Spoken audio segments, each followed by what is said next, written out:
It's 4 o'clock on a Monday, and you know what that means. It's time for another exciting episode of Taxi TV Live. This week, starring special guest, Miss Robin Frederick. Yeah, and we are so glad to have her back. I would shake your hand and welcome you to the show or give you a kiss or something, but I had a cold all weekend, so I'm trying not to germify Robin. I'm not letting him get anywhere near me except I'm right here near him. Yeah, actually, I should scoot off camera and just let her do the whole show because I'm pretty superfluous when it comes to doing what we're going to be doing today, which is, let me get the chat open so I can say hello to everybody. Hi, ladies and gentlemen. Let's see. I need to figure out something on the chat because I'm not seeing everybody I should be seeing. Chat. 70 people in there, and cool. I can't see the names of people. Why am I not seeing the names of people? Interesting. I'm going to reload that and see if it helps. Yeah. Anyway, there we go. Okay, so as many of you, but not 100% of you know, Robin wrote the definitive book, Shortcuts to Songwriting for Film and TV. Sorry to block your face. That's okay. But this book is amazing. Robin, of course, wrote the smash hit book, Shortcuts to Hit Songwriting, which has become an industry standard, and we wanted her to do a follow-up book. And the cool thing is, nobody ever took a year to analyze what is the difference between a radio hit and a song that works for film and TV. So I'm going to ask Robin like 2 questions at the beginning of the show, and then we're jumping right into the songs.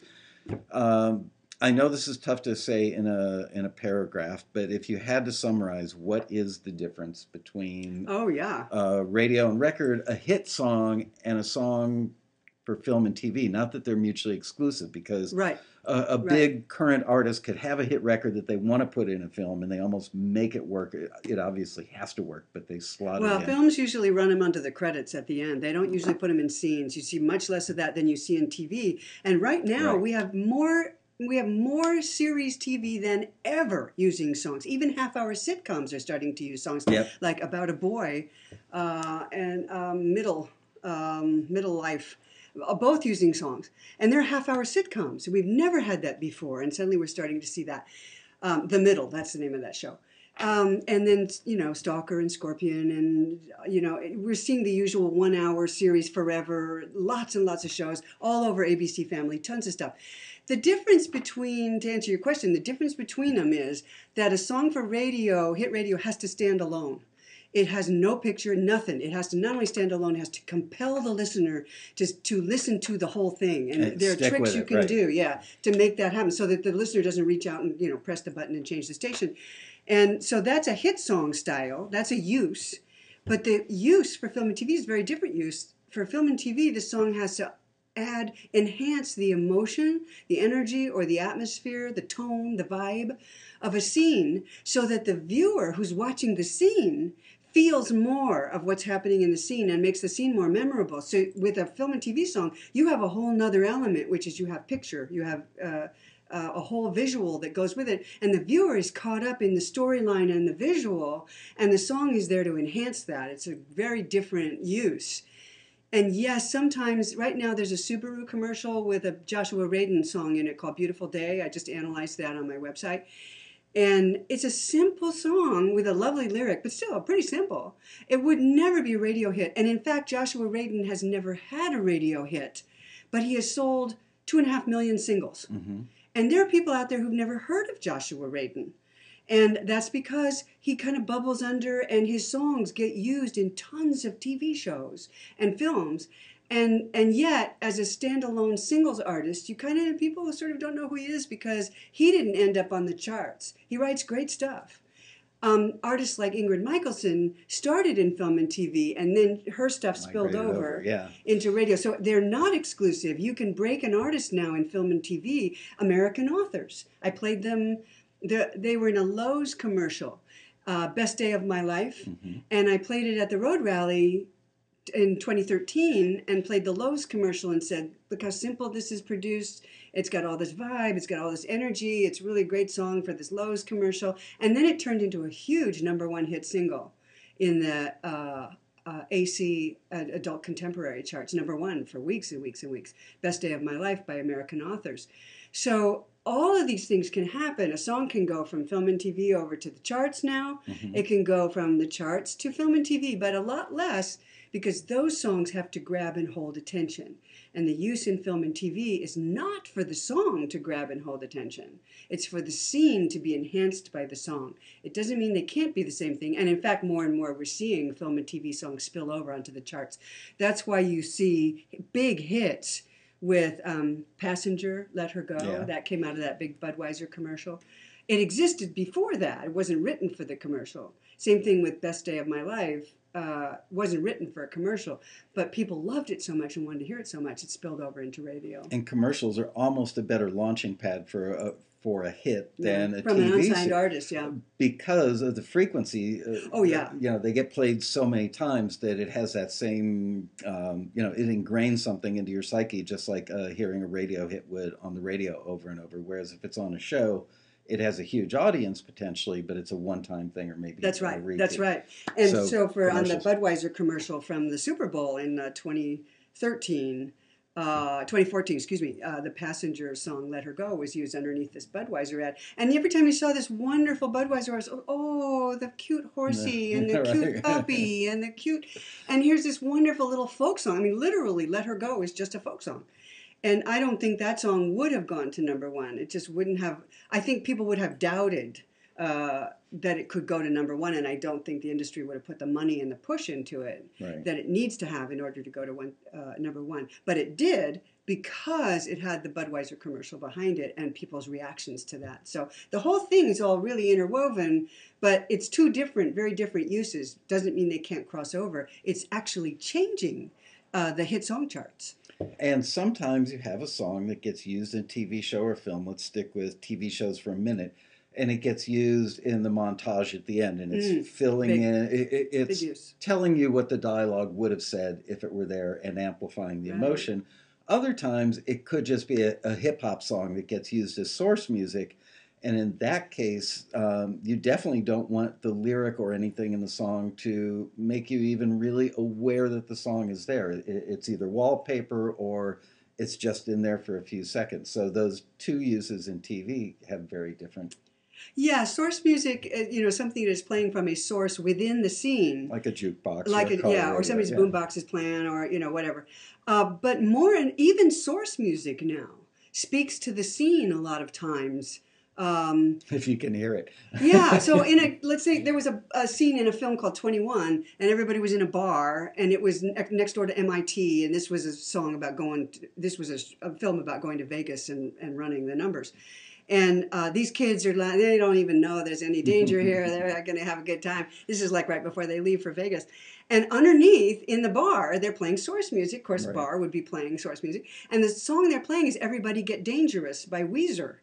And it's a great choice. And in between the dialogue lines, you just hear in the background, you hear, everybody get dangerous, everybody get dangerous, get dangerous. And it's what the film is going to be. So music editors and music supervisors and film directors and show producers, showrunners, the show's producers, creative producers, those are the people who select the final music. They're getting more and more savvy about using even the source music to have bounce off of what's happening in the show and enhance anything you can do to enhance the experience for the viewer and make them come back is what you want to do. And they're using music a lot to do that, songs. And they're paying less, which pisses me off. Well, the back end is good. The back end is iTunes sales is good. So you may not be even looking at this for the fees. You're looking at this to sell records. And so those uses where they bring up your chorus, Well, let's talk about it in relation to some of these songs. Yeah. Because one of the things we're going to talk about is whether the chorus could stand alone or not. Because, boy, those standalone choruses are the things you really hear when they use a song underneath a scene. All right. Let us proceed. Listen to the first song, which is called, and we're not going to mention people's names, as is typically the case on the show, but the first song is called Ain't Nobody Like You. Okay. Thinking film and TV uses now, okay? I'm not thinking radio. I probably messed that up pretty good. All right, there we go. Great groove, great groove. This would work under a lot of scenes, even as an instrumental. Absolutely. It's got great body feel, great energy. Nice opening. Love the vocal. Great lyric.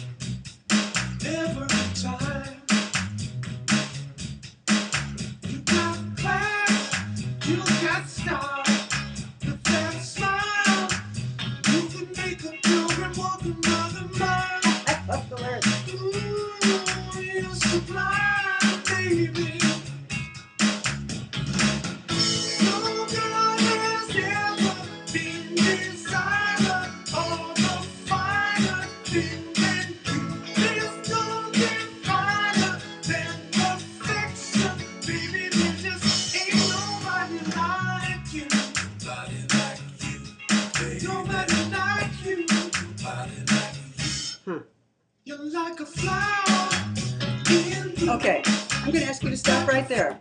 I'm going to have him stop right there because that's where a music supervisor would probably stop this song. The opening is perfection. I love the groove. I love the feel. It would work underneath. When I say I love it, I mean it would really work underneath a scene. It would carry the energy. You could hear it, you know, and you can even imagine the scene. She's walking down the sidewalk and this is playing underneath. And it really enhances that feel, that sexiness, the sensuality of it. Great track. And the lyric and the track are working together to create that feel. You're so fine like a diamond, the way you shine. You know, all of this is working great. When we get to the section that starts, when it changes, no God has ever been designer of a finer thing than you, all of a sudden everything changes, and you probably felt it too. I made a note. Good, excellent. If you were listening to this like a music supervisor, you would feel your energy drop out. Yep. The sensuality, everything dropped down just a few notches, but it's enough that the supervisor draws back. And that means they're not going to play it for the producer or the director or whatever, because it would put them, it's too risky.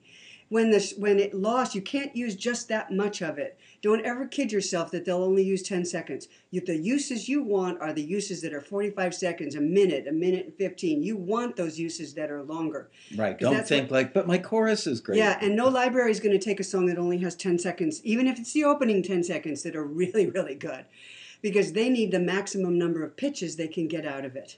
And they know, they can feel it too. Everything just dropped. And it dropped for a couple of reasons. The vocalist sounded like he was working a little harder. He lost his smooth edge, his cool dude edge. He dropped a little. He's thinking about singing now when he got to that section that was a little harder to sing.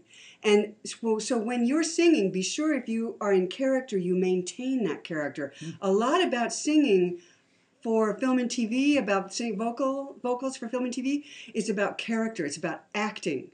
And acting never sounds false. A good actor never sounds false. You never see through that character. All of a sudden, I saw through the character to the singer. I was reminded there's a singer here working at it. It got a little too complex for the singer to handle, or maybe the singer didn't know that section as well, and the producer didn't stop and say, go back, let's take it a couple more times until you're more comfortable with it. Now, the other thing I really want to stress, that's one. The other thing that I really want to stress with this, because this song is so good, it really deserves a rewrite. It deserves to be out there being pitched, because this song could get uses, no question, if you fix that section for the singer with the vocalist. And I don't think there's any problem with the lyrics or the melody there. I think the vocalist just has to learn it and do it smoother, is the payoff. Nobody like you. Okay, it's a great line. It's a great payoff line, and it really maintains the focus. It's a good thing. I want you to repeat that in character with the singer. I think there's another singer that comes in there and does it as a bass. Nobody like you, that kind of thing. Don't do that. Stay with the singer. Stay with the character of the main person who's singing so that the listener stays in the mood and in the groove.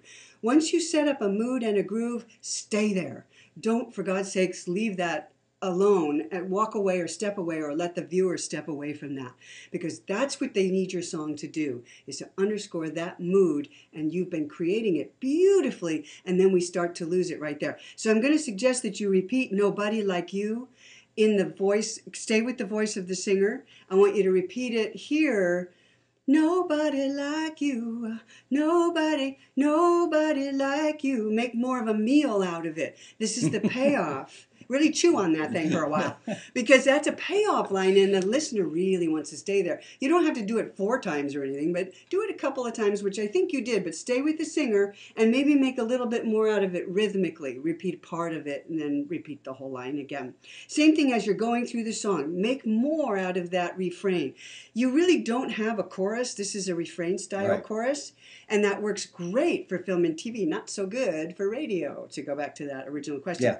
Refrain style choruses are just 1 line or 2 lines repeated. They're not fully developed choruses. So therefore, they have to be friggin' off the charts amazing. They have to be strong, yeah. They have to be strong. They have to have an emotional payoff. And this one does. Nobody like you. You have to make us feel that the singer's really into it. There's nobody like you.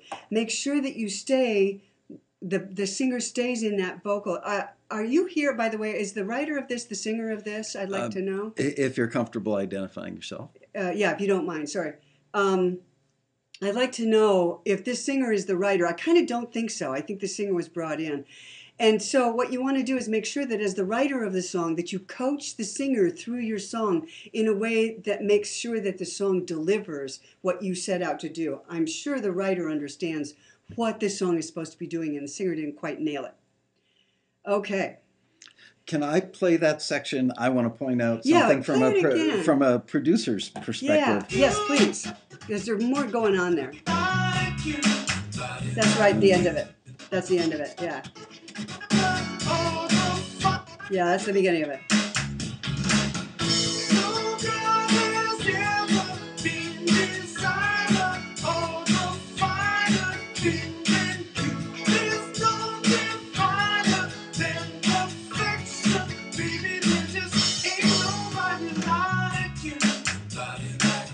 Here's what changed for me. The bass part is really cool. He changes it up and does a little more staccato parts with the bass in the pre-chorus. Yeah, the No God Has Ever Been designer section. So it loses the bottom end because of that staccato bass. And the bass is so cool leading up to that. Yeah. So either I would recommend keeping the bass similar to what he had in the verse, and maybe even throwing in something cool like a bass clavinet. A clavinet, even though it's a really dated instrument. But there's a lot of retro in this song. Yeah. You could definitely do a retro throwback. So maybe even whole note pads on the bottom end of a clavinet, and then do a echo that nobody like you, like a Stevie Wonder. What would Stevie Wonder do there? Yes, that's a good one. Yeah. That's a good one. So throwback elements are very, very popular now, both on the radio and in film and TV. Mm-hmm. So if you take a look at MKTO, they have a song called Classic. You're going to really hear that throwback element in there. I'm amazed by how much you know. That production works. I analyzed it in my book. So it's a great song. And there's so much of it. Uptown Funk, and I mean the Mark Ronson thing with Bruno Mars. I mean, talk about retro. They're just paying their respects. I mean, to the point where it's like a little more than paying their respects. But there's so much in this. And have the singers just make sure the singer isn't pushing too hard, because it's adding a bottom end to the vocal and it doesn't sound in character. That singer has to stay cool. Okay, excellent. Yeah, and the production has to underscore, make sure that the production maintains the smooth, cool vibe that you set out to do, because vibe in film and TV is everything, and maintaining the vibe, because the scene isn't going to change when your song changes. So whatever you set out to do, keep doing that. Right. Up the ante, but don't change it. Okay, cool. Excellent song. Ain't Nobody Like You. Whoever you are, I really, really like it. He identified himself. It's Nick Moxham. Good job, Nick. Nick, cool, very cool. Yeah, I know Nick.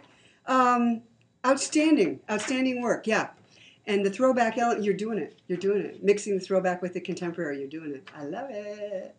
Cool. All right. Moving What's on. Up next? The next one is called "You Got What You Wanted."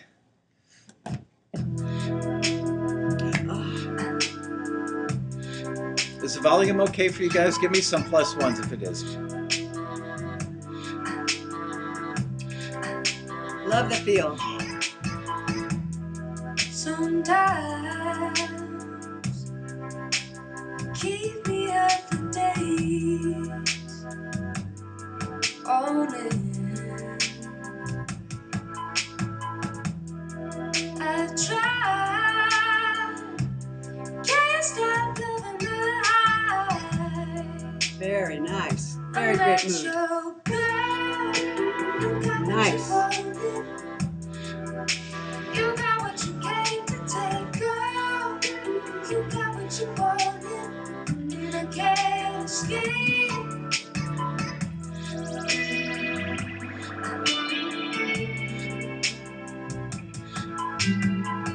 Good. Yeah, that's fine. Deep beneath my skin, I can't cut you out again. Baby, I'm fine. Nothing but love when I'm high. Recognize this girl. You got what you wanted. You got what you came to take, girl. You got what you wanted, and you can't escape. Girl, Okay, this is just going to repeat. That's enough. I needed a little applause there. Yeah. I needed a free hand. Oh, sorry. All right. I picked the moment. This is beautiful, absolutely beautiful. And I wanted to stop there because there's a number of things I want to say about this. Beautiful song. It reminded me a lot of 07.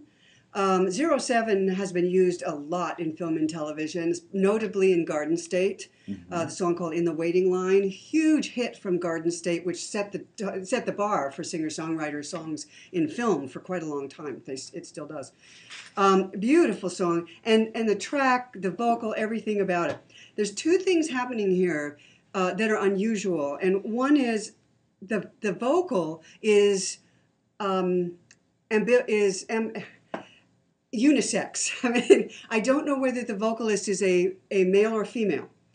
And because the chorus is, girl, you got what you wanted. You got what you came to take. Girl, you got what you wanted, and I can't escape. I think it's a male falsetto. And yet I thought it was female, probably because of the Garden State connection, because Garden State uses various different female singers in it. It sounded like one of their singers. So the problem for a music supervisor will be that listeners will have the same problem that I just did, which is you start out and you think it's a female singer, and then it gets to girl.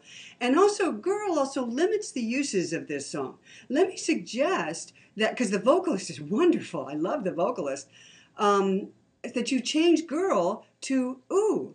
Ooh, you got what you wanted. Ooh, just drop it out and replace it with a non-word. Because you don't need to say, girl, you got what you wanted. You can say, ooh, you got what you wanted. You got what you came to take. Ooh, you got what you wanted, and I can't escape. That's all you have to do. And there's no need to say girl. And then the song can be used in a much wider range of scenes, and it eliminates the issue, because I love the vocalist, it eliminates the issue of the listener going, oh, why is she singing about a girl? I'm curious. I want to listen to a little more because I thought it was a girl. Oh, I did too at first, yeah. And I'm still not sure. And unfortunately for the artist, I have a band name, so I don't know if it's a guy or a girl.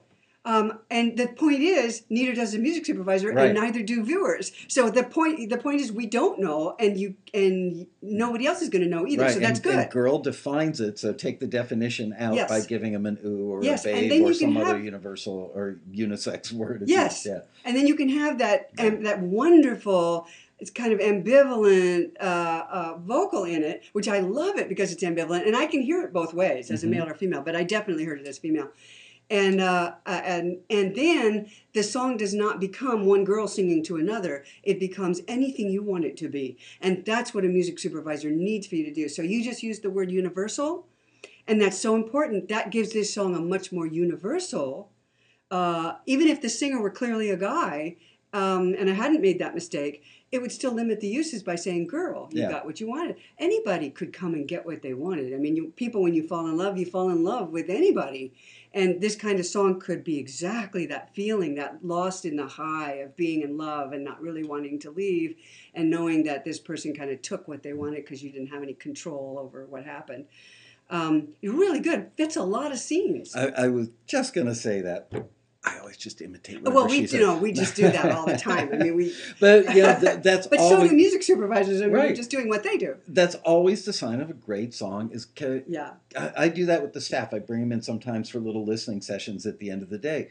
And I always say to them, can you shut your eyes and imagine a scene? Can you shut your eyes and imagine several scenes? If you can, the song is working. Somebody just said, can't she be a lesbian singing? Yes, she can.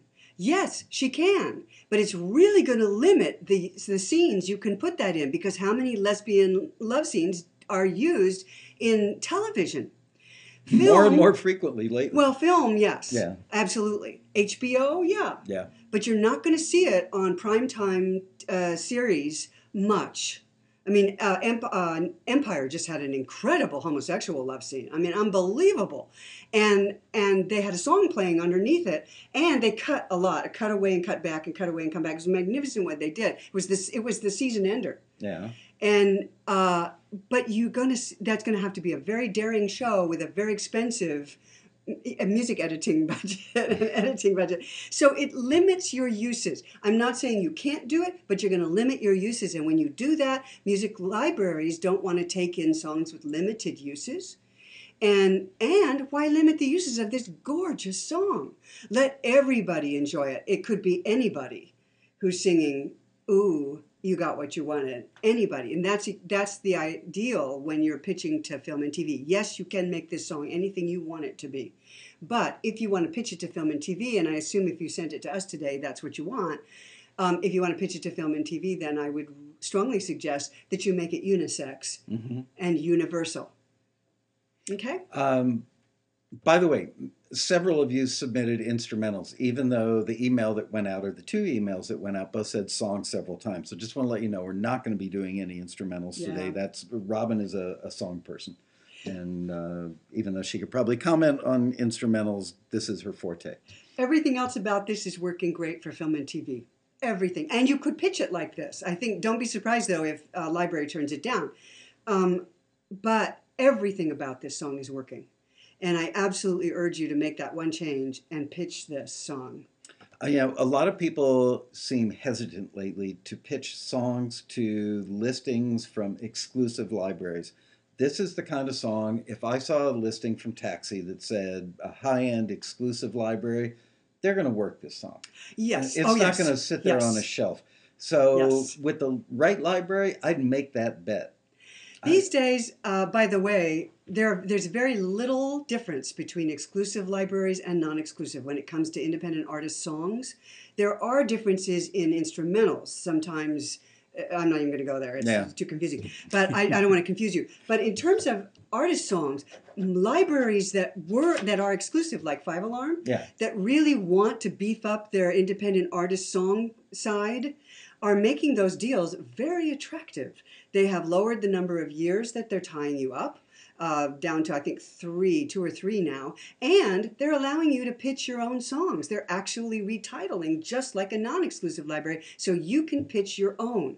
What they don't allow you to do is join 5 other libraries, which you wouldn't want to do anyway. We're starting to get listings from companies that now recognize they either have to pay something up front to get somebody's copyright, or give the artist something or the writer something up front. And what they're starting to give is a co-pub deal where the writers are keeping half of the publishing. That's what they're giving. And 100% of the writer share. I'm seeing it's squeaking in. It's not like pouring in, but it's starting to happen. Some of the big libraries that really need songs and weren't offering a deal that songwriters would sign, that independent artists would sign, have changed their deal. I love that co-pub deal. They're getting less forwards from us because we're getting less submissions from you guys, because everybody's afraid to commit a song to a library in an exclusive situation. And rightfully so, feeling like, hey, come on, I worked hard on this. I want a little something up front. You spent the money. You did it all. And these libraries can pitch. And by the way, they all pitch to the same people.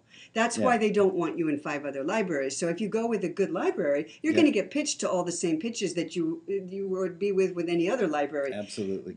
But they allow you to do your own pitching, and of course you have your CD and the sales. The money's really in the iTunes sales if the song is used in a featured capacity, which is what you want. And a song like we just listened to can certainly be featured. Imagine the scene running underneath over that song. 10 scenes, Song comes up, and here's this beautiful standalone chorus. Girl, ooh, you got what you got what you wanted. You got what you came to take. You got what you wanted, and I can't escape. It stands alone. You don't even need the rest of the song to understand that. So even if the rest of the song is underneath dialogue, if they bring this beautiful thing up at the end of the scene, people who are watching that scene and they're really into it, it's their favorite characters and all that, they're going to go, oh, I love that song, and rush out to buy it at iTunes, and that's where the money is. It's funny. Anthony writes the majority of the listings, almost all the listings, and he uses your phrase standalone chorus a lot, and I will proof the listings before they go out, and I frequently take out standalone because I don't think enough people understand what standalone means. So until it becomes really part of the vernacular, I take it out. Sometimes I replace it with stand out, and it really shouldn't be used in the context of records in radio. No. Radio, you don't need it. Right. For film and TV, that may be the only part that the audience hears. So if in your chorus you say something like, and that's why I said that, they're not, then your audience is lost. Right. All right, let's move on. We are now, how are we doing on time? We're doing fine. We are now doing One Day in My Blues. Let's have a listen.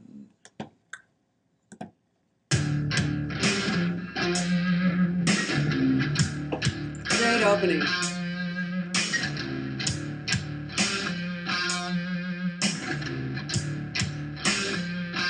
You pick me up, Great. then you put me down. Never satisfied, always looking round. Good.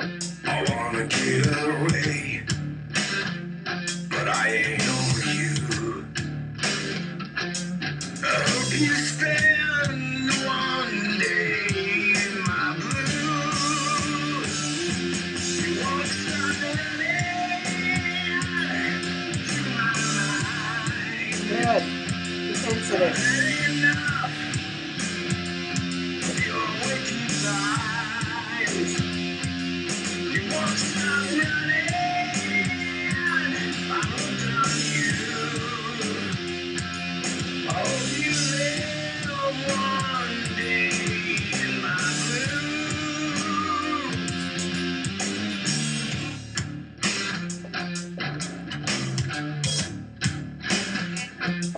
You dance your way Okay. into my Good. life. Good. Excellent. All right. Okay, this is a very popular genre. It's the blues rock genre of the Black Keys and the 2220s, and we saw that great ad for Anthony Bourdain with the Sonics in it, a song that was actually recorded in 1965, but it's this same blues rock with lots and lots of energy, lots of character, good vocal, that really puts across the energy, the intensity, and the attitude, the emotional attitude of the song. And of course, you can imagine the scene that goes over this. You hear a lot of Black Keys used in film and TV. Sometimes it's just a guy walking alone on the beach, and you'd be surprised at how well something like this works underneath that. Yeah. Because we know what just happened before that. The song is not trying to tell the story. The song is saying, here's how I feel right now. I hope you have to walk, one day in my blues. Nice twist on an old saying, walk a mile in my shoes. Great twist on that. So it's a very smart. There's a few lines that are leaning on some generic, familiar phrases, but you wouldn't want to overwrite this lyric either. You pick me up, then you put me down. The opening line is a little bit iffy because it's very generic. And you don't want your opening line to be quite that familiar. So I would take a look at that. Would you go as far as saying it's almost cliche? It is cliche. There's no question. Yeah. And for the blues uses a lot of cliches. Yeah. But they usually will twist it in the next line, or they'll do a twist on it, just as you're doing here in I Hope You Spend One Day in My Blues. That's really good. Is it a fair statement to say it's not killing a song because it's there, but if you had a really amazing line in there, you'd hook them right in the beginning? It's got so much feel, so much attitude. Mm-hmm. As soon as you hear that vocal come in, you're really kind of struck by that attitude. And so the line gets away. But I noticed it when it went by me when I was listening to the song the first time. A music supervisor will notice it. I want to add, you see the word swagger used in a lot of listings, and that word isn't necessarily created by us. It's what the listing parties are asking for. This song has a lot of swagger. If you were only listening to the track without a vocal, it would still have swagger. With the vocal, it's got even more. Yes. And the vocalist himself has that confident swagger, and at the same time, he's angry. I mean, you can tell what the vocalist is feeling, and the song itself is backing that up. That's why I'm saying I don't want you to overwrite this lyric. This is the way the singer, it's got to sound as if the singer just thought of this. Mm-hmm. And this guy is probably not a college grad. So you don't want to overwrite the lyric. This is really important stuff. It's writing to character. So the singer is a character in your song and also a character in the scene. So he's speaking for the character in the scene. So Graceland is a show, by the way, that uses stuff like this. Yeah. And you would hear something, I played something at the Road Rally this year by a non-band called Von Bonneville. It's not a real band, it's a couple of guys who do this kind of thing. And it really the song was called Cards with the Devil. And there's a title right there, and the whole song, if you take a look at those lyrics, you see the fine line that you have to walk with this kind of song between pure blues and the character itself, and making sure that the lines don't fall over too far into cliche, which they almost do here. I want to get away, but I ain't over you. I hope you spend one day in my blues. That payoff line alone rescues a lot. It's really good. There's a non sequitur in a couple of these lines, meaning they don't really go together. You won't stop running. I'm hooked on you is a single line. Mm-hmm. How did you get from you won't stop running to I'm hooked on you? In other words, you have to get into the character's mind and write what the character is thinking, but in a way that's revealing, uses some images, makes us feel what the character is feeling. This song is so close and it's so good. The track itself you could be pitching, but the vocal is right in the style. Watch out, even though pitch is not as big a deal when you're doing character vocals like this, watch out for pitch on the payoff line. I hope you spend one day in my blues. It's falling off the note a little bit too early. On the word blues? The whole line. I hope you spend one day, and it's just falling off too soon. Give us a little bit more of the pitch, and I know the singer can do it.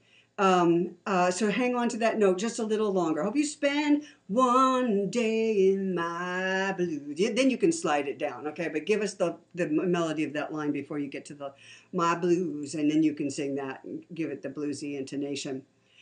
The intensity is here. I love the way the intensity built from the first verse to the second, and you're the producer guy. I noticed that the production also did that, really supported it. The singer jumped up an octave. Yeah. Whoa, that is so cool. Because when you jump up vocally, you add intensity and you add emotion, and then the production underscores that. So music and lyric and vocalist all working together to create a single emotional atmosphere, tone, vibe that could be used underneath a single scene. And this is a great example of it, this song. When I heard the last line of the chorus, spend a day in my blues, I thought to myself, he needs, what would be parenthetically said there? Because if I were sitting in the session producing that vocal, I would want whatever would be parenthetically added to be conveyed by the attitude of the actual words. And that would give it the impact you're talking about. Yes. I'll tell you what exactly at that moment, when you look at the payoff line, you have to work backwards from that. It's what you were just doing. Right. Extracting, because the payoff line isn't going to change. It's too good. Okay, so we're not changing the payoff line. And so if you extract from that, what does the listener really want to hear? Mm-hmm. I kind of wanted to hear a little bit more of, what does that feel like? What does a day in his blues feel like? Instead of telling us what you're doing, because I think we got that right from the beginning. You pick me up, then you put me down. Okay, we get it. never satisfied, always looking around, doesn't tell us anything about how that impacts the singer. I want to get away, but I ain't over you. Okay, we got that, obviously, or you wouldn't be singing this song. I hope you spend one day in my blues. What does that feel like? What is it that you're really wishing on this person? I think if we saw a little bit more of that, instead, the second verse goes to, you won't stop running through my mind. Okay, that's a day in my blues, yeah. I've had enough of your wicked lies. Okay. You won't stop running, I'm hooked on you. I think that line right there, the third line, really needs to be, this is what it feels like, looks like. This is how caught I am in this prison of my blues. You really have to go there and hit the guts of what it feels like, so that then you can have the line, I hope you live one day in my blues, damn you, you know? You bitch. You bitch, yeah. I mean, that's the parenthetical That's what's thing. underneath it, yeah. Yeah. Yeah, and it goes into a scene that has that kind of rough language, rough characters, and you see a lot of those now in these well, we had a lot with Justified and Sons of Anarchy. Oh, this would have been killer for Killer, SOA. but we're getting more. We're getting new ones that just replace those old ones. So the kind of cocky, violent guys, and that's the genre that's not going away. Right. So we're going to continue to see that. So I think this is a very, very good song to work on. Keep working on it. Kick it up that extra notch. Put the guts in it. Keep the track just as you have it. Work a little bit more on the vocal, and it's nailed. I think this song could absolutely be pitched and placed. Without question, there will be music supervisors who need this. Awesome. All right. Well done. And well done. Awesome to you, Robbie. Good on you, buddy. He identified himself. Oh, he did. Okay, yeah, good. So, all right. We're moving on to a song called Blend In.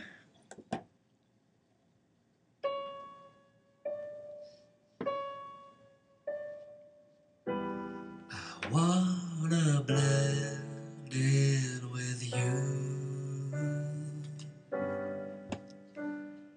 And just hide our two hearts inside a whisper. If I disappear, would you come too? I wanna blend in with you.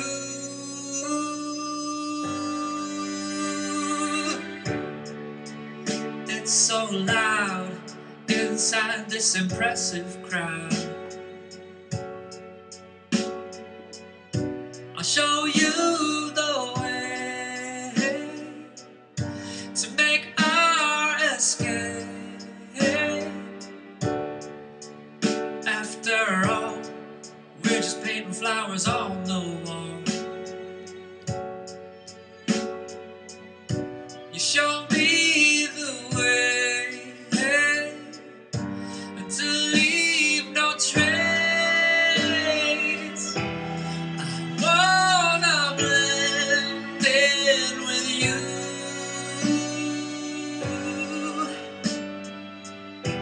Just hide our two hearts inside a whisper. If I disappear, would you come too? I wanna blend in with you.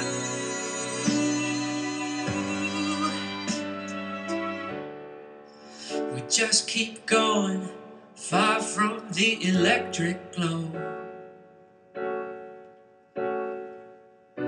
where no one can find shadows in the night. We may be different shades of gray, but in between the heavy breathing, our hands, they fit just right. I wanna blend in with you. Okay. Whew. Very, very good. Really good. Wow, I let that play for a long time because there's so much There's so much that's good, and there's so much that's going on. Sorting this one out is going to be a little bit difficult. There were times when I was reminded of Mose Allison, Hmm. and then he dropped the Mose character and become almost a pop singer like Michael Bublé on a chorus. Absolutely. And there's a jazz inflection through the whole. I'm so glad you're hearing this too. Yeah. 'Cause All those thoughts were running through my yeah, mind. there's a jazz inflection in it, and there's a pop inflection, and I love that combination. I love it. But for film and TV, you kind of have to decide who you are. I had one single thought, which is just pick who you are. Yeah, And yeah. I think that I like the bluesy guy. I do. The best. I love of the bunch. Mose guy. I Yeah. love the Mose guy. And the Mose guy would sing, I want to blend in with you. Blend in is the title. It's the hook phrase. It keeps coming back, but it's almost too lightweight, don't you feel? I mean, you might feel the same. You probably felt the same thing that we did. It almost feels too thoughty, too heady, too careful. Blend in is almost a vague term. I just want to blend in. You know, it's not the kind of thing that has punch and energy that says, I want to be you. I want to be with you. I want to be inside you. I want to be on top of you. I want to be all around you. I want to blend in. I want to be on top of you, Robin. Whatever. I didn't think that one would get by him. But Robin Frederick Mose goes would say, crazy on the blend show. in. But that's what I mean. I mean, you Yeah. have to be the character, and he can't decide which character he wants to be. So the Mose character would say, let's blend in, you know? But if you want to get out to that kind of crazy, you know, the much more energy, pushy thing of I want to blend in with you, when what he really got to, that place he really got to, by the second time he sings the chorus, blend in doesn't work there. I want to blend when it gets more urgent. I want to blend in with you. Urgency is not blend in. Urgency is much more aggressive. So when you feel that aggressive feeling when you're singing it, you have to say what I just did, which is I suddenly associated what is the way of saying blend in when you put much more energy and urgency into it. Yeah. And then out comes all these lines. And I'm just, you know, what I would be doing is writing all that stuff down and then picking the ones that I think would work best. And putting those in the song and rewriting the song to fit that approach. If you want to do the Mose approach, which is lay it back and keep it laid back, then go listen to a lot of Mose Allison, and then write your melody and write your structure and your build to fit a Mose Allison style of build. Which I believe is going to be more popular with supervisors because it has more cool factor. I think he's a better singer there too. Yeah. Yeah, I think you've got plenty of power on that. It's okay. The power stuff is okay, but the jazz inflected stuff, the Mose Allison stuff, is really good. Mm-hmm. There aren't a lot of people who can convincingly, authentically do that, and authentic is the key word here. And there are plenty of shows that use it. Stalker is a pretty good example of a new show that just used a Nina Simone song, and they're obviously looking at the hipster contingent for their audience. And I think that if you looked at Stalker and you looked at the uses of these songs, you'd say, I could fit right in there with kind of a Mose Allison kind of vibe. An original song, but with a Mose Allison vibe could be very hip right now. I think we're going through a bit of a TV renaissance right now. There's so many good shows coming, coming from Netflix and Hulu and Amazon and stuff that it's hard to keep up with them. Yeah. And what I hear amongst my friends who aren't in the music industry is they're catching on 4 years into the show because that's when word has spread throughout the TV watching community. But our job, your job, is to get in early, because if you wait till 4 seasons in and then start getting with the program, by the time you're with the program, the show's going to be over. Well, they're running now. I mean, you're right with a lot of shows, yeah. But other shows are running 9, 10, 11, 12 seasons now. Right, and Once they're doing shorter seasons twice a year, too. And there's 4 seasons now. Yeah. Excuse me. It sounds like a good band name. There are multiple seasons. There's never a time. In summer, there are some reruns, but there's a whole slew of new shows every summer. Right. Spring, winter, fall. And, of course, fall and summer are actually the big ones. But the spring season is a genuine season. And so, we now have year-round. They never stop. Yeah. And music supervisors know that we're not stopping at any point. There's new shows, and every year there's more shows using songs, and they're using them in more interesting ways. It's like we were just talking about source music. They are now using source music as if it's a song score. I played that Nashville thing for you where they use gasoline and matches, and you couldn't tell if that was coming from the radio or if it was coming from underscore. I think that I think that it's a wise choice or a wise approach that every time you hear about a new show, watch the first 3 episodes. You may not get sucked in and want to watch a whole season's worth or become a fan of the show, but in 3 episodes you can understand the musical footprint of the show. The signature sound. Yeah, yes. and once you've got that, I mean, you don't need to love the show to write for it or pitch for it. This song, just to finish it up, it's very, very good, and I think that this writer singer has either you can write. I would say going forward, you may not want to rewrite this song. It's got a lot of power, a lot of energy, and I think you've done a lot of work on it. But going forward, you may want to think about doing more of the Mose Allison type of things. If you decide to rewrite this song, it starts out with an intimate, lonely, late-night vibe, kind of Frank Sinatra at 2:45 kind of thing. You might want to stay with that because that's the kind of scene it will work for. Changing that vibe when you hit, it's so loud inside this impressive crowd and it changes towards a much more major feel, and it changes feel. There's never going to be a scene that would fit because the music supervisor at that point is going to go, well, what scene would I use this in? And so I would either stay with the intimate late-night vibe or go the other route, which Michael and I both, I think, agree that the intimate late-night vibe is very cool. If you go with the late-night vibe, just be aware that the lyric here, and this is for everybody because it's very interesting what happened here, the lyric became very opaque. After all, we're just painting flowers on the wall. You show me the way to leave no trace. Very poetic. And nowhere is it written that you cannot be poetic in film and TV songs. You absolutely can. So if you take a look at The Shins, A Comet Appears, that wonderful song of theirs, it's very, very poetic. But when he gets to the refrain lines, it straightens out and you really get a clear picture of what that song is about. And every line suddenly becomes crystal clear that led up to it. So if you're going to do this, after all, we're just painting flowers on the wall, you show me the way to leave no trace. I want to blend in with you. The blend, the no trace, painting, all those things are in the same palette of images and words, but they don't really explain each other. Mm-hmm. Doesn't connect the dots. No, the song doesn't, and you have to do that at some point for listeners. And for the music supervisor, they need to know what kind of scene to put this under. And the fact that he goes into Michael Bublé land, that's really hard to say. Also, there are too many disconnects, but yet there's gold in them, Nar Hills. There is. There absolutely is. There's a lot here. And I think that this artist has tremendous potential in film and TV. Just find your character, stick with your character, and imagine a scene while you're writing. Or pick a scene and write a song to it. That's a great exercise to do. Yep. Choose a scene that you think, oh yeah, I could write a song to this late night bar scene where this guy is sitting alone and thinking. What would you write underneath that scene? Write a song, do a piano vocal, because you could definitely do a piano vocal on this song, and put it under the scene and see if it works. By the way, pretty off topic. Have you seen the Frank Sinatra documentary on HBO yet? Mm-mm.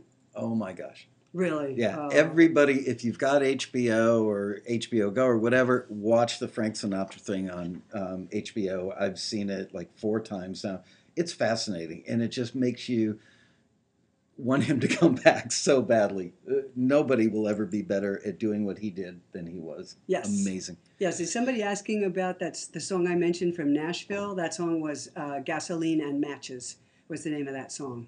And it was up full in that scene. It was an incredible use of that song. By the way, you can go over to tunefind.com and look up Nashville. If you're interested in writing country, that was actually more of an alt country song, neo-traditional alt country. If you're interested, go over and look up Nashville on tunefind.com and just look at all the songs they're using. Which you can do for almost any show. Yeah.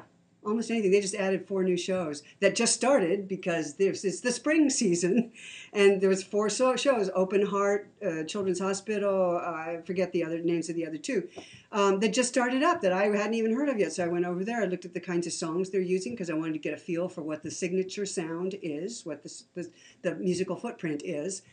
And you can do that at TuneFind. It's very easy to do. I love when you rattle off the names of shows where the supervisors are running listings with Taxi. Oh, good. Yes. Oh, good. Good. Makes me a happy camper. All right, let's move on to song number 5, which is called Don't Look Back.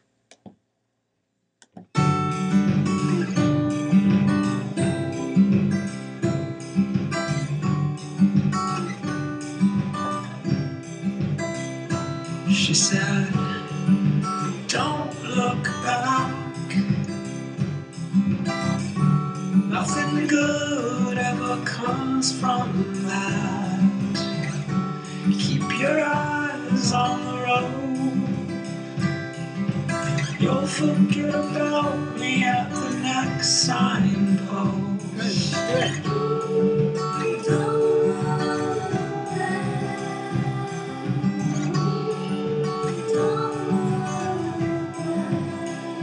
So I keep moving on, waiting for the sunrise to feel like dawn. But it's just another day, running over memories on a lost highway.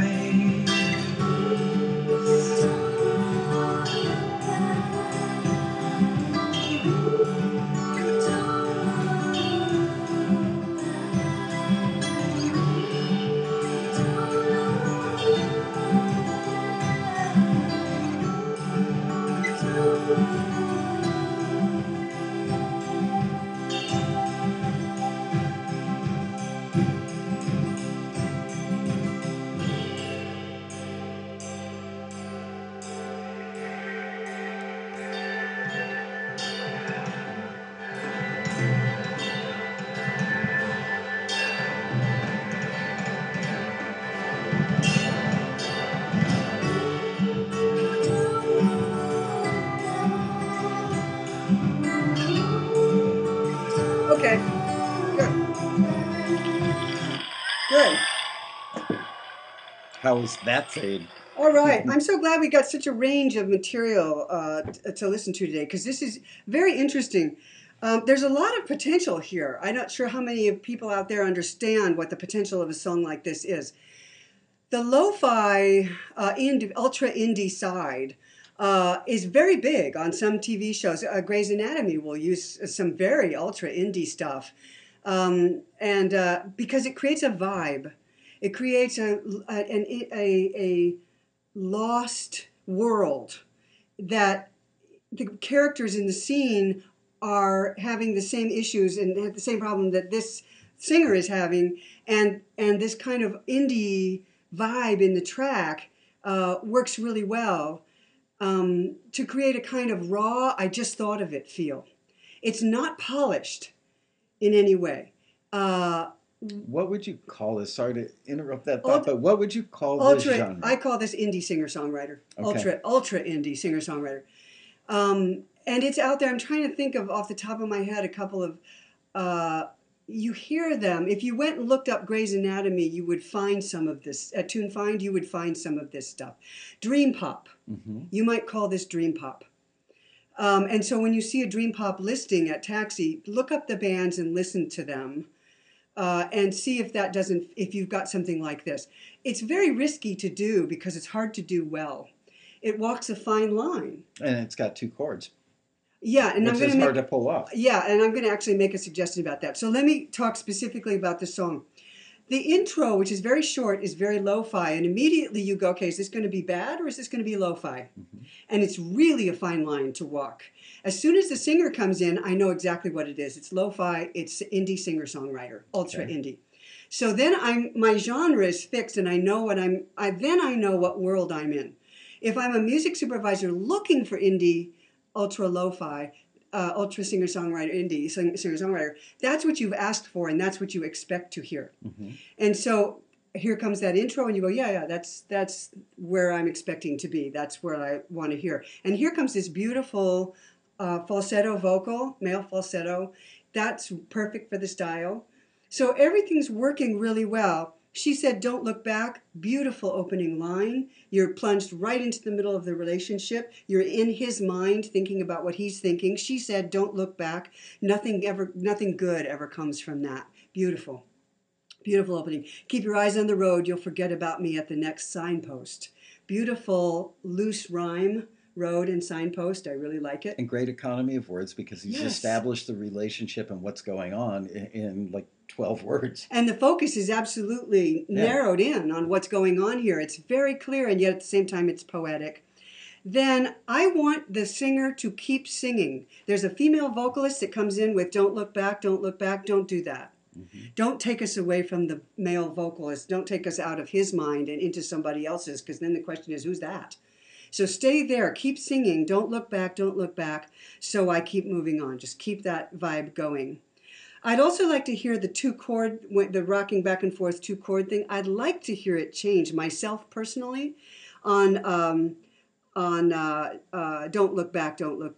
I would change the chords and resolve that constant back and forth tension down to the 1 chord. Or go 4-1 or something like that. On the word back, second on the time word, around? the next signpost. I don't know. I'd have to hear it again to know whether it's on Don't Look Back or on. I kind of felt it there. Can I play just that section again? It might be on the next line. But that turns it into a refrain. That's the instrumental. Go back to the beginning. The instrumental break was a little bit odd. It's going to be a problem for some reasons. Not that the idea was bad. Waiting for the sunrise to nice feel line. like dawn, but it's just another day. Running over memories on a lost highway.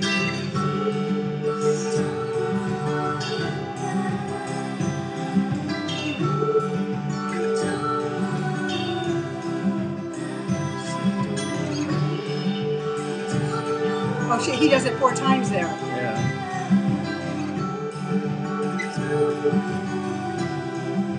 She said, "Don't look back." Yeah, it And he needs goes to the resolve. intro. Yeah, I'd like to hear it resolve. It doesn't have to, because it's so indie, it can get away with it. But I would say, she said, "Don't look back," and resolve to the 1 chord, and string that line out to make it a clear payoff line, so that it'll add structure to this piece, if you don't mind adding structure. It's centrally thematic to the song. I think it needs to. I feel it does too. Yeah. When you get into these very, very indie things, you can just create an atmosphere, and sometimes that's really all you need. Right now, this song is extremely atmospheric. It's not really a structured song. It's an atmosphere. By the way, when you go to that instrumental section, watch out for what the drums are doing there. It hits a high cymbal with the stick, and that's going to bounce out into dialogue. If they put dialogue over that. This is the kind of song that could create atmosphere underneath dialogue. And then what the editor will bring up will be, don't look back, don't look back. That may be all you hear. She said, don't look back, period. I mean, that may be all you hear of this song. The rest will be underneath dialogue, creating a kind of dreamy, atmospheric vibe underneath. So a song like this, kind of structurally, bets are off. My feeling is, too, that I want to hear that line resolve. She said, don't look back. Put some weight on it. When you bring in the female vocal, it becomes another song, and it doesn't tell me what emotion. What is that guy feeling? Yeah, I'm not so sure that is another vocalist. It may be him, but he's buried his vocal in reverb. Right. Don't change your vocal so much that it becomes sounds like a different vocal. Or maybe that's supposed to be her. Don't look back. She's saying it. You've brought in another character, and that's always confusing. Yeah. Just stay with it. Just stay where you are, and don't layer on too much stuff. Keep it simple. Keep it intimate. I would say the instrumental section is a nice idea. Go listen to Iron and Wine. He has like a 1 minute long intro to one of his songs. Listen to how he's creating atmosphere, because I think that there's a tremendous amount of potential here to create a very atmospheric song, the kind of thing that could be used on a Grey's Anatomy, underneath a scene in which something very lonely is happening. But it's going to need some more work, and I would say study some more of the artists who are working in your genre, in the indie singer-songwriter genre. Look for taxi listings that are asking for indie. Or dream pop. We've had a couple dream And pops had some lately dream that pop, this yeah. would have worked really well for. Yeah. I'm still hung up on the Don't Look Back. I'm Yeah. trying to think, is it a wistful recollection? Is it with sadness? Don't look back. What's the emotion? Because I want that delivered there, because it would define the whole song. Yeah. Right now, Yeah. it's really cool and really vibey and really dream poppy, but you could make it 20% better I think so, too. by clearly delivering the emotion. Then again, Yeah. others might make the argument it limits it to just one thing. It would be beautiful that way. I would go ahead, just try it that way. Sing right on through that. Don't look back, don't look back. She said, don't look back. I mean, it'd be so beautiful and so emotionally moving. And see how it feels to Right. you. And if you like it, keep it. If you don't, drop it. I would also empty out the instrumental section, take the drums out, and just let the dreamy quality carry you through that instrumental section just by muting the drums. And then bring back in the don't look back, don't look back. Be careful about repeating it too many times. But it is beautiful. And once you get into it, I think if the lead singer stays right with it. And the other thing is you drop the listener out when you do that. Absolutely. You want the listener to stay with you emotionally all the time. So if Michael's having to think, what is that? Who's singing that? You've lost them. Don't do that. So that's a pretty good indicator that you want to stay with the vocalist right through there. You've got such a beautiful lyric, absolutely stunning lyrics, and a great emotional feel to it that's working together, music and lyrics, to create this dreamy, lonely place. That works really well for scenes. ABC Family, all the way up to Grey's Anatomy, uses songs like this. So go study your genre, study your dream pop, study your Yonzi, study your Sigur Rós, those kinds of things, and take some ideas for how they keep people on track with them as the song evolves. This song is so cool that it could work without the reverb, although I would keep it this way. I'm not suggesting that you change it, Ethan, but it is so cool that just Ethan's voice and an acoustic guitar and nothing else, no drums, Yeah. no reverb, anything Oh, else, yeah. it would still work really well. It So you would. may want to try So versions beautiful. of it. Yeah. Yeah. Who is this, Ethan? Ethan Nakamura. Oh, it is. Yeah. Hi, Ethan. Very, very nicely done. Very well done. All right. Moving ahead, this is called Cry Ahead of Time. I like that title. I do too.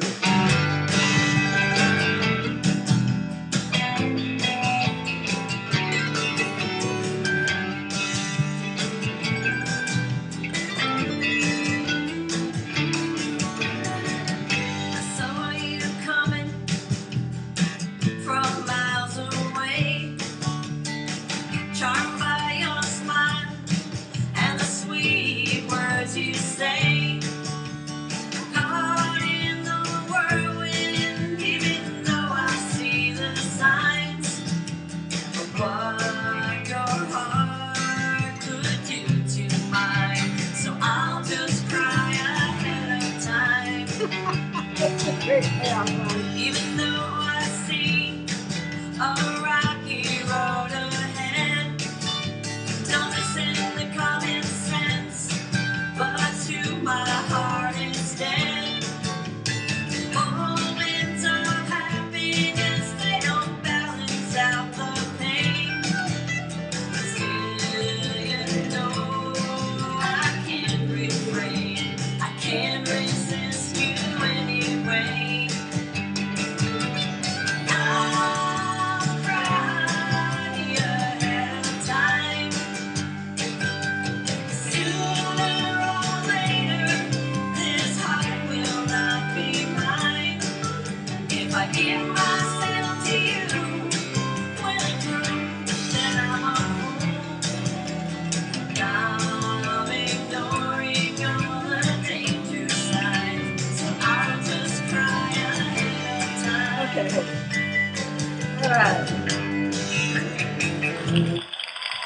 Well done. Okay.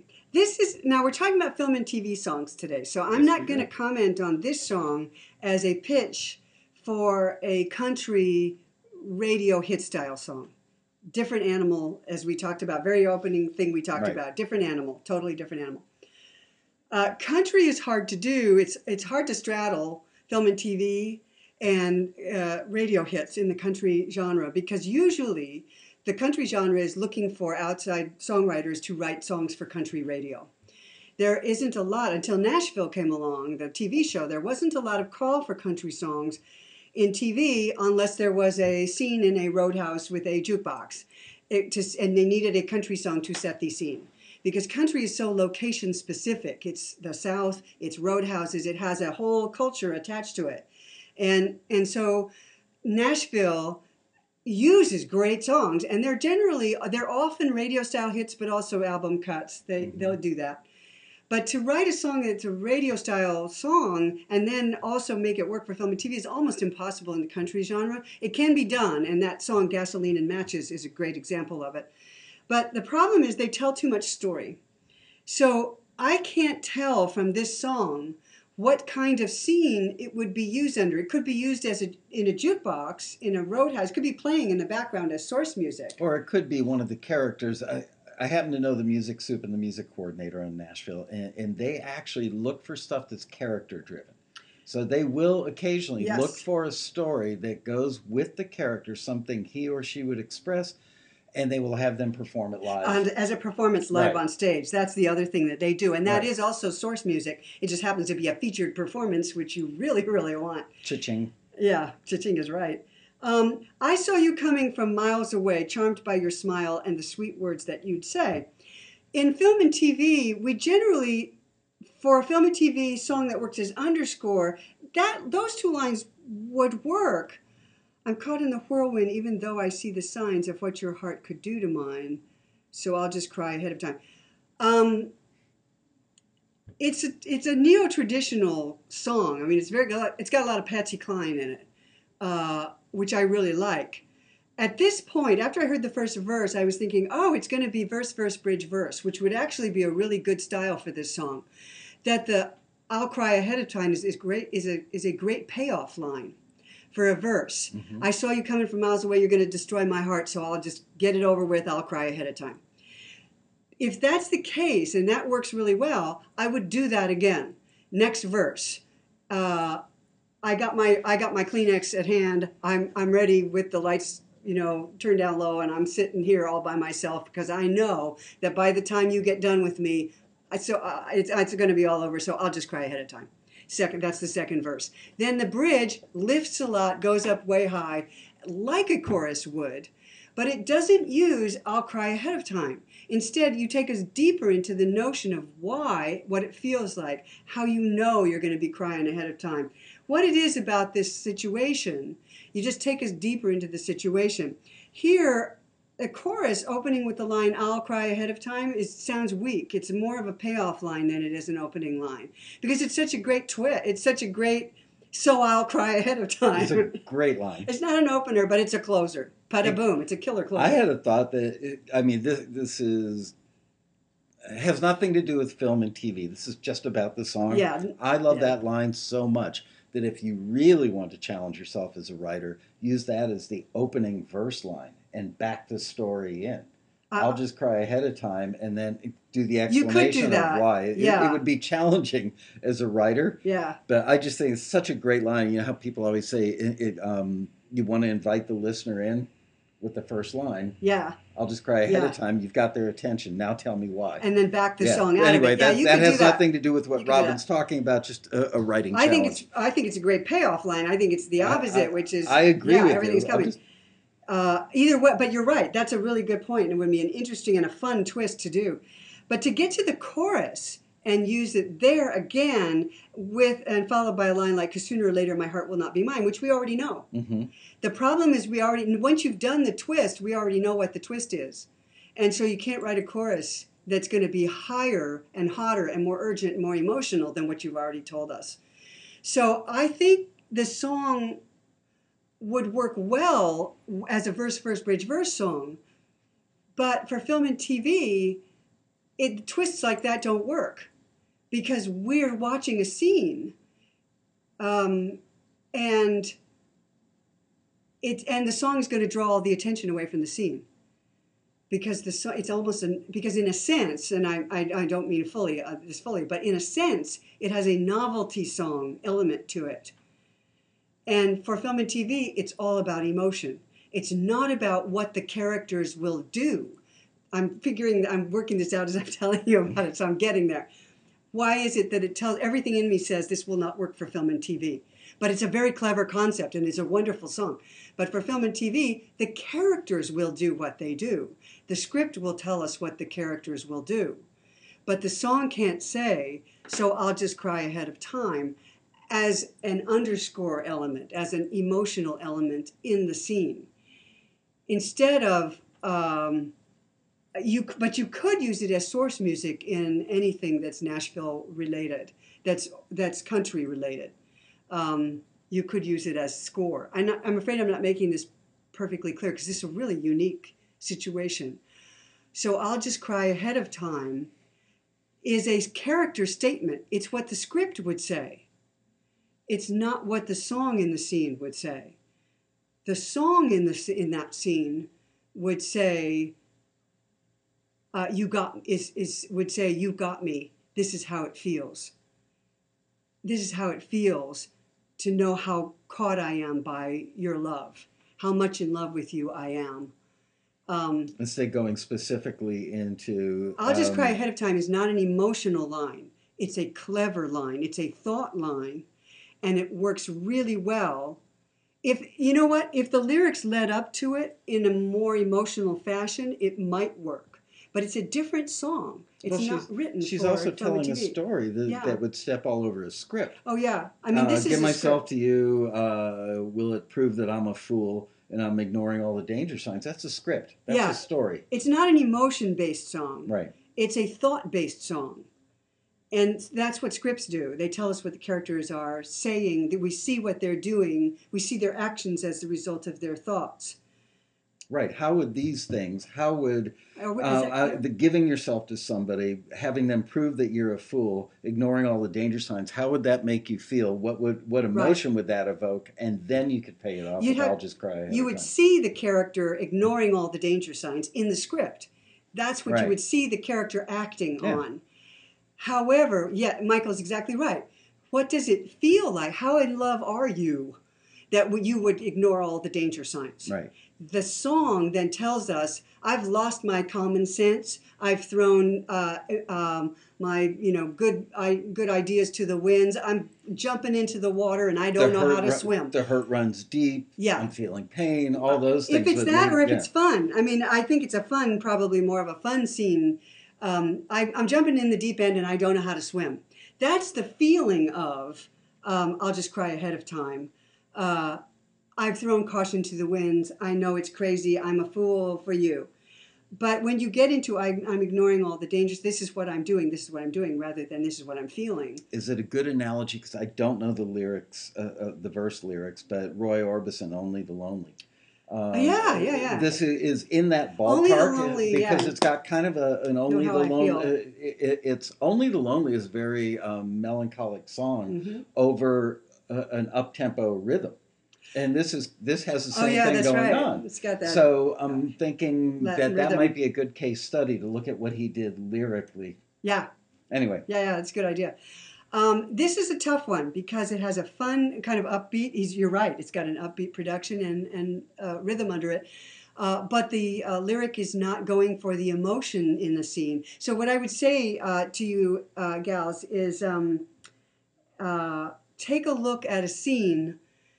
Pick a scene and write a song for the scene, and I know you know how to do that. So this one's just not quite working for film and TV. I don't think I would rewrite this song because it's very clever, but I don't know that you could rewrite it for film and TV and make it work. I also think the production's pretty rough for film and TV. Okay, thank you for that. And now let's move on to a song called just Carousel. Dream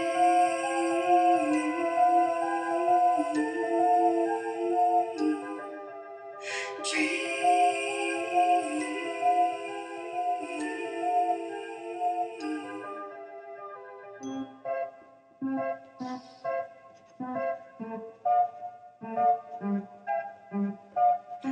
carousel, my horse and bell. Oh, oh, oh. The motion fell with rise and swell. Oh, oh, oh. You caught my eye, the blurry night. Oh, oh, oh. To risk a try for this sunlight. Oh, oh, oh. Wide awake eye, dreaming the night. Wide awake eye, dreaming the night.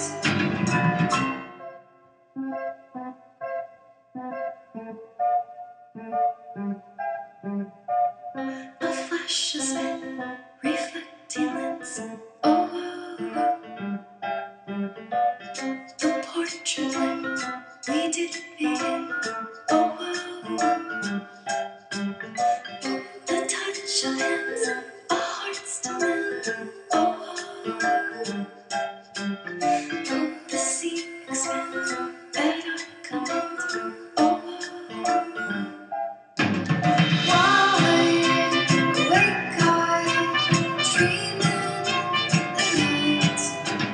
Wide awake eye, dreaming the night.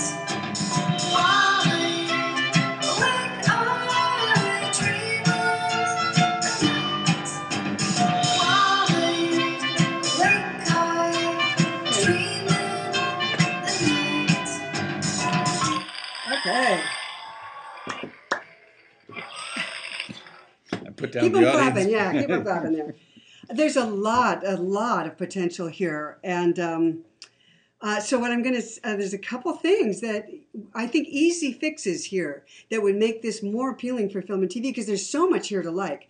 I love the opening, the intro with the dream, and the underscore that gives it a dreamy feel opens it up beautifully and drew me right into an atmosphere, an energy, a quality, a vibe. And once you do that, you've got a music supervisor listening and going, oh, okay, I wonder where this is going to go. They'll stick with you. So that's a great opening because the music and the word and the vocal all are going together to create this atmosphere. Then it becomes, it kind of slows down a little. I was hoping it would go somewhere from there. And it gets into this almost static repetition, the carousel, my horse and bell, oh, whoa, oh, and there's this, oh, whoa. You spend a lot of time on, oh, whoa. I'm a little worried about that many oh, whoas and spending so much time on those. You might want to turn those into at least partially a lyric or a lyric on some of the lines. And even though it's nice to leave space in film and TV, we have more space than we do in hit songs where there's no space at all. But there's just too much repetition for me on that. It hit a static point and it stayed there a little bit too long. The other thing I would recommend, and this happens a lot to me and to every writer I know, the first verse is a very poetic, the carousel, my horse and bell, oh woe, the motion fell with rise and swell, oh woe, you caught my eye, the blurry night, oh woe. We're in this kind of poetic, I want to get right to the relationship. And it doesn't happen until you get to the final verse. The final verse, which we stopped before we got to it, I was reading ahead. Your mouth to mine, the taste of wine. The dawn arrives, oh, never mind. I love that line. Did I mistake asleep for wake? And did you take me far away? Just start there. Don't wait till the third verse to get us there. Jump right in, because that's what the song is about. It's a dream. It's this wonderful dream of love and dreamy like love. Just take us right there. And then you know exactly what kind of scene it goes under, too. It doesn't have a horse with bells and stuff like that. If you lead with that, is there anything in the other two verses that's usable on the back end? Good question. A lot of times I find that if I switch my second and first verses or third and first verses, I jump right into the song and that verse will work later on.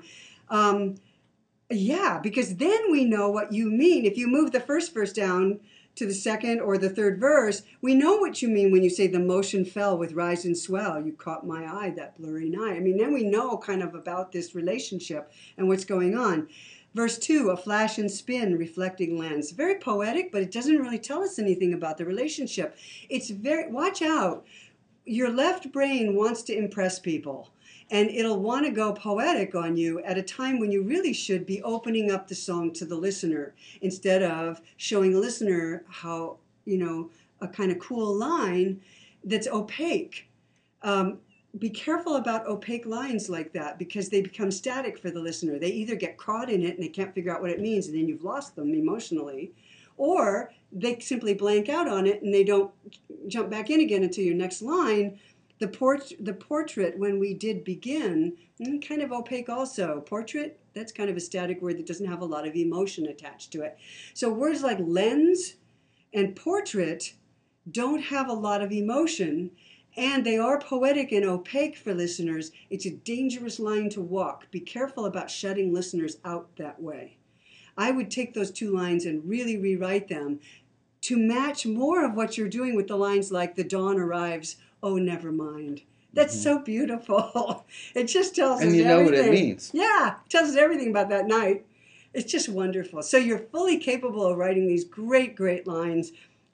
Did I mistake asleep for wake? Beautiful line. And did you take me far away? Your third verse is just gorgeous. Move that up to the top, and then that's the bar you have to hit in your second verse and your third verse. Use images that have a lot of emotion attached. Use physical words like the rise, the motion fell with rise and swell. These have a lot of physical feelings attached to them, and they're great descriptors of the emotion. That's in your first verse now, but it doesn't mean anything yet because we don't know what's going on. So you've described a wonderful emotional situation in your third verse, move it up to the top, and then hit that bar with the rest of the lines. You can use some of the rest of the lines, but I think you could really rewrite them to get up to that same level that you have in verse 3. You could take the oh woes off of every one of those lines and they would be better. Yeah. That's what I felt like. I was waiting for the next line, just waiting for the next line. So be careful when the listener starts waiting for the next line. You don't want to be doing that. The other big thing here is the chorus, or the refrain, which is wide awake, I dream in the night. That doesn't really say anything. It doesn't make an emotional statement. It doesn't say anything about the relationship. That's a really good example of a line that does not stand alone. Awake, wide awake, I dream in the night is a non sequitur. In other words, the two parts of the line don't go together, so the next line has to put them together for us, or the listener is frustrated. Wide awake, I dream in the night because I have you beside me, because you're with me, because we're doing whatever we're doing, because this is the way I feel about you. That second line has to pay off, or you don't have a standalone chorus because it doesn't make a single emotional statement that stands on its own. That's what a standalone chorus is. Then in fact, at the end of a scene, if they ran your verse underneath the scene, the dialogue, and just brought up the chorus at the end, would it make an emotional statement that would make a scene mean more for the listener? Or do you need the verse to set it up for Yeah, it to and have you any do. value? Yeah, and you do. I want to This is point great. out I'm that so glad we got this. the Thank you. depth of the analysis that you're doing on these lyric issues about things being opaque and verses not connecting to an emotion in the chorus and not making it pay off. I know when the screeners do stuff like this, the members get really ticked off and they go, "Oh, come on, nobody's going to be that picky." Yes, they are. In Nashville, in particular, they will be at least this picky. They will analyze words. On the flip side of that, conversely, my 14-year-old daughter will walk through the kitchen with her phone listening to something, and she'll be singing along with it. And I'll say, "What do you like about that? The lyrics. Why do you like the lyrics? What does it mean?" "I don't know." And she looks at me like, "Dad, you're such an idiot." But Because yeah. it's the alliterative quality and the melody that the kids latch onto, but that's in the context of radio and records. It's not in the context of country. It's not in the context of a super hit, and it's not in the context of film and TV. That is disposable pop. Film and TV needs the lyric to evoke a feeling in the viewer. And we evoke a feeling and emotion by using words that have a lot of baggage with them. So an image like rain comes with a lot of baggage. Everybody has associations with rain. And if you use the word rain down on my skin, boom, you've got your listener. Because you just gave skin, you gave them a touch, and you gave them a word with lots of associations. And if that fits with the emotion you're trying to evoke in your song, it's a very powerful line. So using families of associated words with your images, action words, phrases that describe in physical terms, physical sensations. So if you look at a song like Unwritten, the Natasha Bedingfield hit from a few years ago, is a great example. It's an abstract concept. My life is just beginning. I'm going to go out and grab onto life. It was a huge hit at radio. In one line, she says, "I standing in the rain with arms wide open." That's a much better way to give the listener the experience of opening up to life than saying, "Go out and seize the day." Mm-hmm. Listeners will not respond to "go out and seize the day." They will respond to "standing in the rain with arms wide open" as a substitute, as a physical evocation of opening yourself up to life. You still know what it means. You know what it means because your body knows what it means. Yeah. Your emotions, your right brain, this is the difference between right brain and left brain language. Right brain language intuitively understands. Your daughter is intuitively understanding all the associations and the images and this cascade of sensations that comes with these lyrics. She's intuitively making the connections in her right brain. So she can't tell you what the song means because that's a left brain thing to do. We'll be talking about dinner tonight. But that's what I do. Yeah. My job is to sit here and tell you I cannot finish I do not have enough right brain information for me to grasp what it is I can tell you're trying to say, but isn't getting to my right brain, which is where my emotions lie and where we process music also. Mm-hmm. So when you put lyrics to music and you hit the right brain with all those images and stuff, there is nothing happening in your left brain. It just shut down. It just said, I can't even comprehend this. But your right brain comprehends all of it, and your body comprehends all of it. That's the great power of writing songs. This song right here is a great example of talking with images.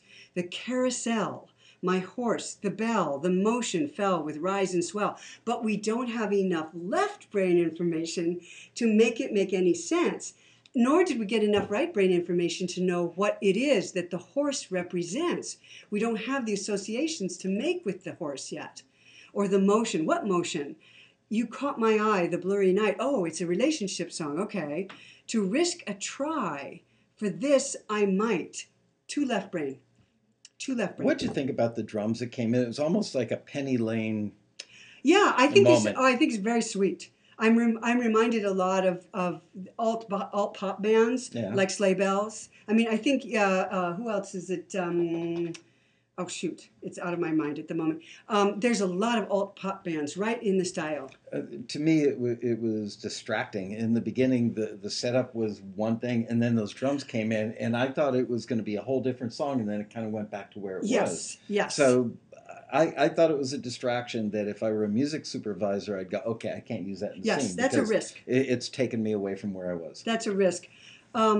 It's a different, the Dream opening intro would lead you towards something else. But the song itself has uses. I think that the production has uses in film and TV.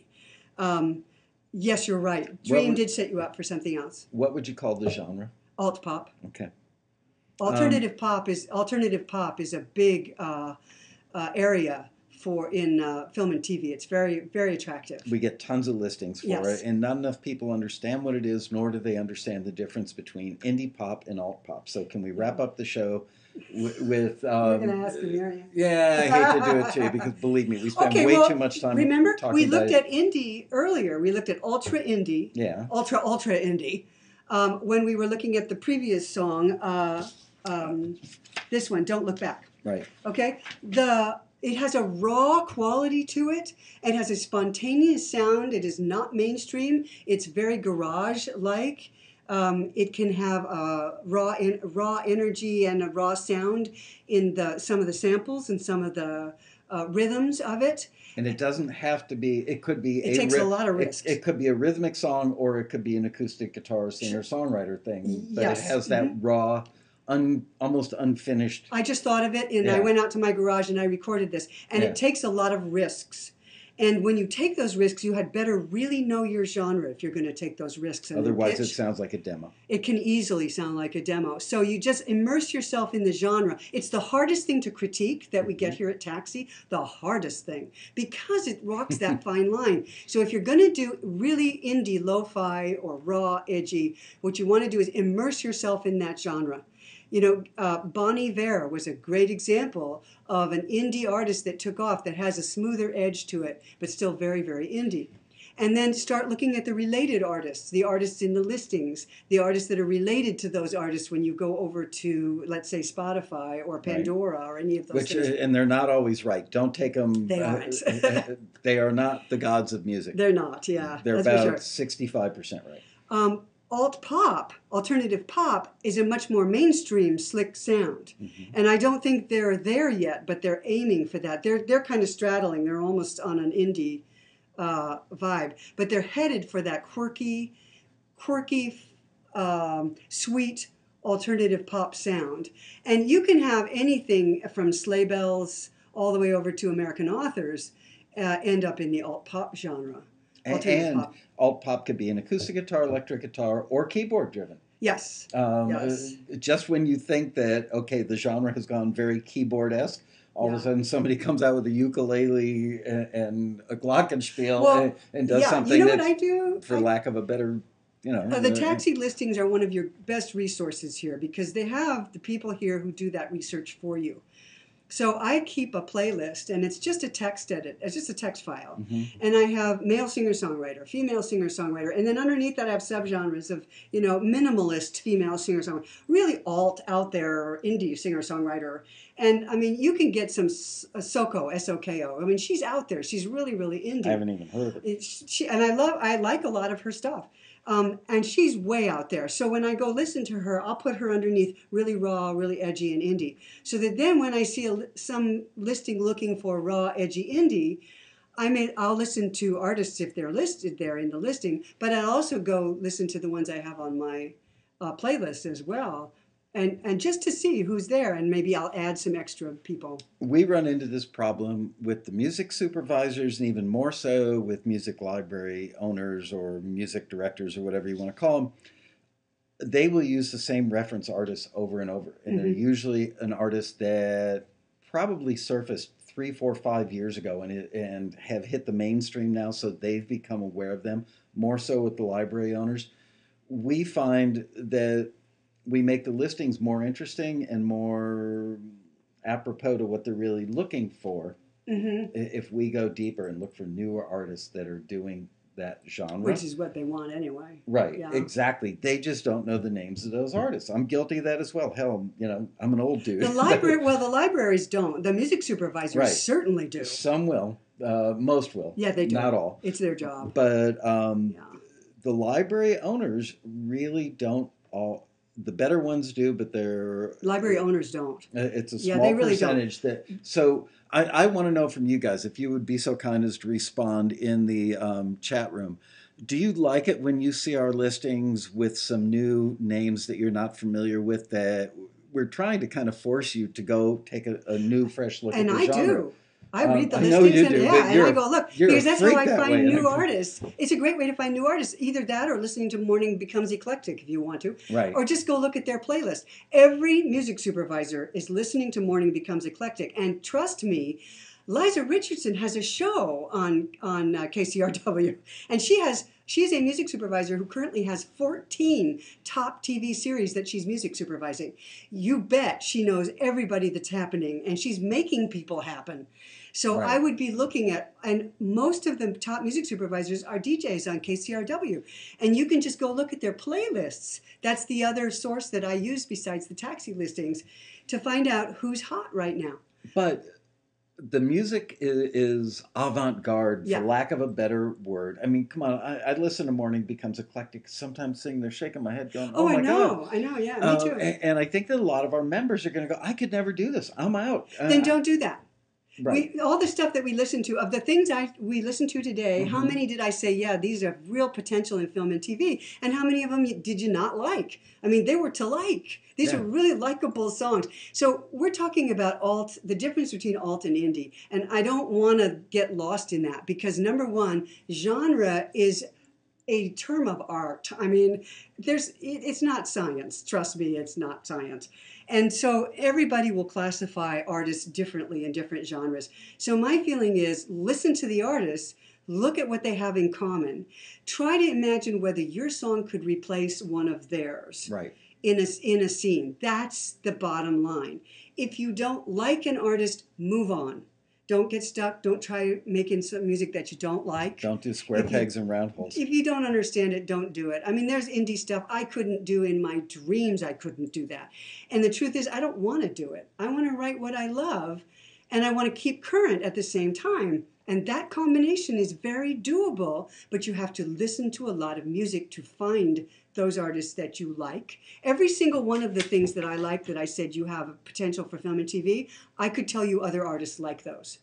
Like them enough without being the same, but like them enough that song could be played underneath a scene if you Right. took that artist out. That's the bottom line. So please don't get lost in that discussion of genre that we were just going indie, alt. Look at the artists because a lot of work goes into that, and also it pays off for you in the best possible way. And you know what? Before I close out the show, buy this book. I'm so shocked. So many people buy Robin's first book and think they're done. This book has the keys to the kingdom. If you really want to understand the film and TV genre, get this book. I saw somebody asking, why don't we have it in Kindle edition? It's because people steal ebooks. And you know what? Notice how big the margins are. This book is to be used. It's to be written in. It's to have pages dog-eared. It's a usable book in this form. If you had it in Kindle, yeah, you could highlight things, but you can't write in the margins. Yeah, it doesn't work as well. Also, I'll be at the ASCAP Expo. She will, coming up on April 29th and 30th and May 1st. Which are Thursday, Friday, and Saturday. And the expo area is open to the public. You do not have to pay to go to the expo if you want to come and just see the expo area. You can't go to the classes. There's a security guard standing there that will want to see your badge. But if you come to Lowe's Hotel on the corner of Highland and Hollywood. And take the escalator up and make an immediate right turn at the top of the escalator, and you will see Robin sitting there next to the taxi booth. We do free critiques at the booth. Yeah. And Robin autographs books. Yeah. And, didn't we say, you and I were talking about doing something where somebody who stopped by at your booth, we're going to pick one person and you're going to... Yeah, I'm looking for a fishbowl now where people can drop off their business cards. And I will draw one and contact you, and I will give you a free half-hour Skype critique. Yeah. On a song of your choice. So there you go. So come on by, and the expo hall is really interesting. There's lots of good vendors there, lots of people showing stuff that you might not have seen, and that's a lot of fun. So yeah, when you come into the ASCAP Expo area, look for the escalator, take the escalator up, and we are right there. Yep. And with that, I would shake your hand again or give you a hug or a kiss, but I don't want to germify you. Thank you very, very much. You're amazing. It was fun. I am in awe, and you guys can see why I love having her on the show. I'm glad you guys showed up to take part in it, and we will see you next week. Oh, next week, Ralph Murphy is going to be in town for the expo, and we do our annual 2 days of golf together. So Monday next week, Ralph Murphy will be on Taxi TV. Until then, I bid you adieu. Thank you, Robin. Adieu. Bye, you guys.